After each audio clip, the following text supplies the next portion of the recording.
Israel Iran మధ్య శత్రుత్వం ఇప్పటిది కాదు. 4 దశాబ్దాలుగా 2 దేశాల మధ్య పచ్చగడ్డి వేస్తే భగ్గుమంటుంది. శాంతియుత ప్రయోజనాల కోసం అణ్వాయుధాలు రెడీ చేస్తున్నామని ఇరాన్ అంటుంటే తమ దేశంపైకి దాడి చేస్తారని ఇజ్రాయెల్ ఆరోపిస్తుంది. దీంతో టెహ్రాన్పై టెల్ అవీవ్ వరుస దాడులు చేస్తుంది.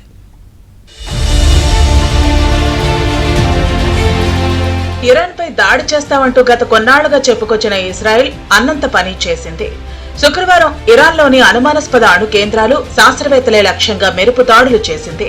ఐఆర్జీసీ అధిపతి major general Hussein Salami, nuclear scientist doctor Fereydoun Abbasi, Shahid Beheshti విశ్వవిద్యాలయంలో nuclear engineering faculty dean doctor Abdul Hamid Minouchehr తదితర ప్రముఖులను మట్టుపెట్టింది. అసలు ఈ 2 దేశాలకు ఎందుకీ శత్రుత్వం? ఎప్పటి నుంచి ఇది నడుస్తోందని చర్చ ఇప్పుడు మొదలైంది.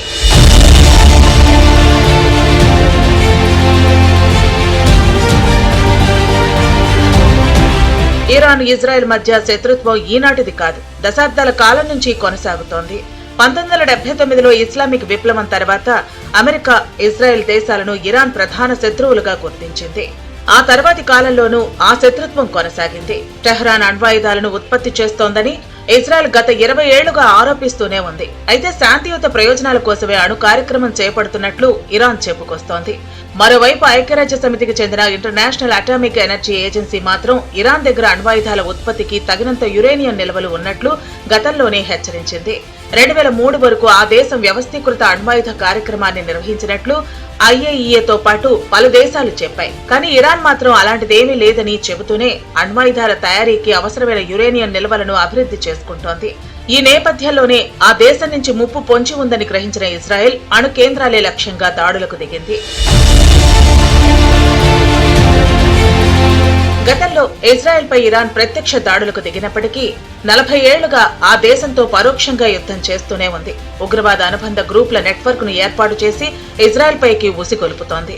గాజాలో హమాస్, లెబనాన్లో హెజ్బొల్లా, యెమెన్లో హుతీలు, ఇరాక్, సిరియాలో మిలీషియా సంస్థలు ఆ కోవకు చెందినవే. 2023 అక్టోబర్ 7న ఇజ్రాయెల్ పై హమాస్ ఉగ్రవాదులు దాడి చేసిన తర్వాత యాక్సిస్ ఆఫ్ రెసిస్టెన్స్ క్రమంగా బలహీనపడటం మొదలైంది. హమాస్ ఉగ్రవాదుల నిర్మూలనే లక్ష్యంగా ఇజ్రాయెల్ యుద్ధం ప్రకటించి వారి స్థావరాలను నేలమట్టం చేసింది. వారికి మద్దతుగా లెబనాన్ నుంచి హెజ్బొల్లా దాడులకు పాల్పడగా వారి మౌలిక వసతులను సైతం ఇజ్రాయెల్ దెబ్బతీసింది. ఈ తరహా చర్యలతో ఇరాన్ ఉగ్ర నెట్వర్క్ బలహీనపడింది. మరోవైపు అణు కార్యక్రమానికి సంబంధించి అమెరికా చేస్తున్న ప్రతిపాదనలను ఇరాన్ పదే పదే తిరస్కరించడం ఇజ్రాయెల్ కు బాగా కలిసొచ్చింది.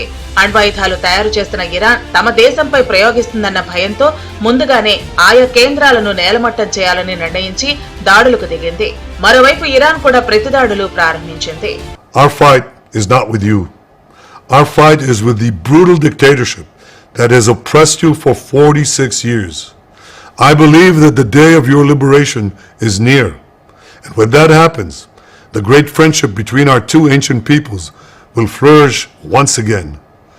I want to assure the civilized world, we will not let the world's most dangerous regime get the world's most dangerous weapons. And Iran plans to give those weapons, nuclear weapons, to its terrorist proxies. That would make the nightmare of nuclear terrorism all too real.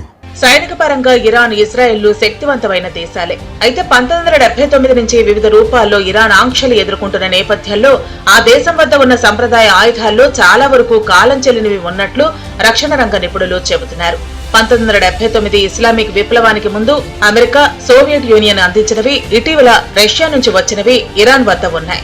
వీటితో పాటు ఆ దేశ వైమానిక దళంలో సుమారు 350 పాత యుద్ధ విమానాలతో పాటు సాయుధ డ్రోన్లకు సంబంధించి ఇరాన్ ప్రధాన ఉత్పత్తిదారుగా ఉంది. ఇక ఇజ్రాయెల్ వద్ద అధునాతన ఆయుధ సంపత్తి ఉంది. 2024 అక్టోబర్లో ఇరాన్ చేపట్టిన క్షిపణి దాడి ఇజ్రాయెల్ కు పరిమిత నష్టం మాత్రమే కలిగించింది. అమెరికా సహకారంతో ప్రయోగించిన బహుళ అంచెల క్షిపణి రక్షణ వ్యవస్థే దీనికి కారణం. జనావాసాలపై లేదా కీలక మిలిటరీ స్థావరాలపైకి వచ్చే రాకెట్లు, క్షిపణులను ఇది గుర్తించి వాటిని మార్గ మధ్యంలోనే ఇజ్రాయెల్ పేల్చేయగలదు. ఇరాన్లో 8.8 కోట్ల జనాభా, 1.6 మిలియన్ చదరపు కిలోమీటర్ల భూభాగంతో పాటు భారీగా సైనిక బలం ఉంది. దాదాపు 6 లక్షల మంది సైనికులతో పాటు 2 లక్షల మంది రెవల్యూషనరీ గార్డ్స్ ఇరాన్లో ఉన్నారు. ఇక జనాభా, భూభాగం పరంగా ఇజ్రాయెల్ ఇరాన్ కంటే బలహీనంగా కనిపించినా సైనిక పరంగా ఇజ్రాయెల్ పటిష్టమైంది.